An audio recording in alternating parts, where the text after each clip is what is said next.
welcome to this video. In this video, we're going to be looking at storing and retrieving information on a computer. So, to start off with, on a computer, at the most basic level, we're storing things as ones and zeros. Now, what we can do is we can put groups of these together to form informative patterns. So, for example, let's say I've got 2 bits.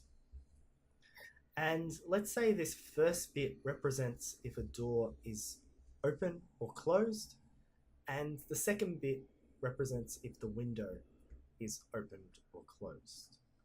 And let's say a 1 represents that it's closed and a 0 represents that it's open. So this bit of information here tells me that the door is closed and the window is opened.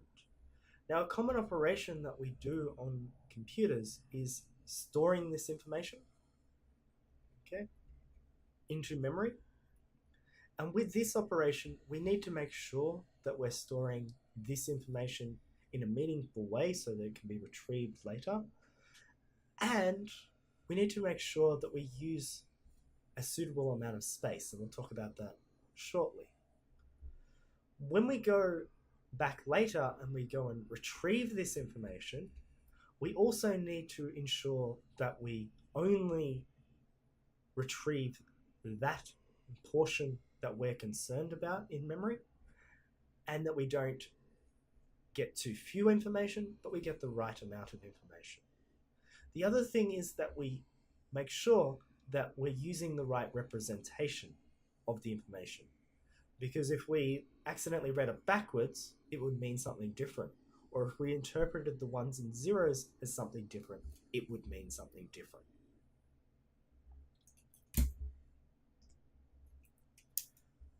All right, so just clear this off.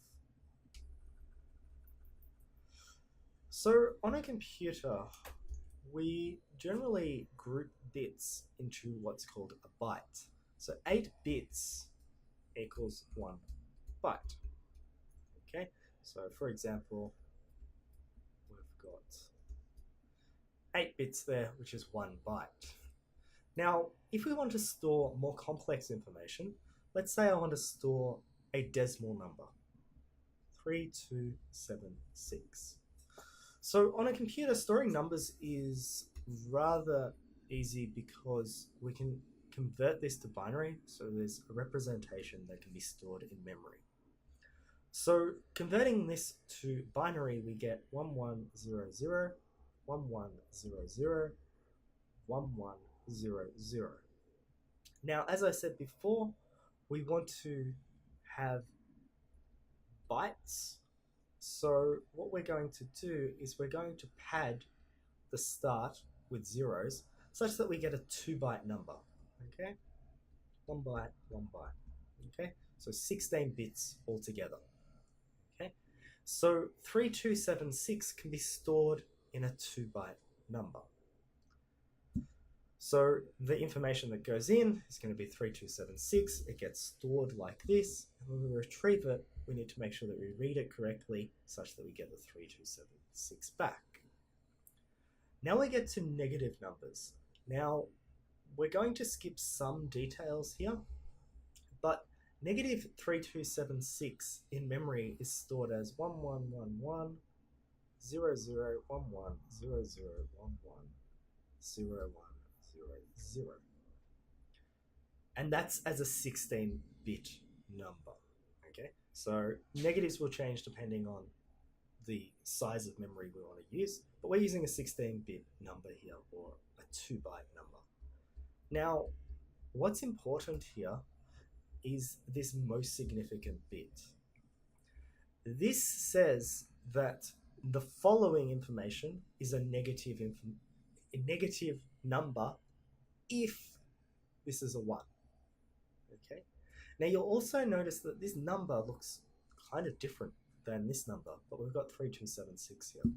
So the reason is that we're using 2's complement, and we're not going to cover that in this video. The important thing is this 1 here. If you're interested in that, I might do another video if you ask, or you can research that yourself. However, that information is going to be stored, and we need to know that that information may include a negative number, so that when we read it, we have a look at this and we can interpret this differently if that's a 1 or if that is a 0, because the way the computer is going to read it will change dramatically. So I'm going to give you another example. So if the computer reads this whole number expecting that it has this sign, okay, so we call this a sign bit.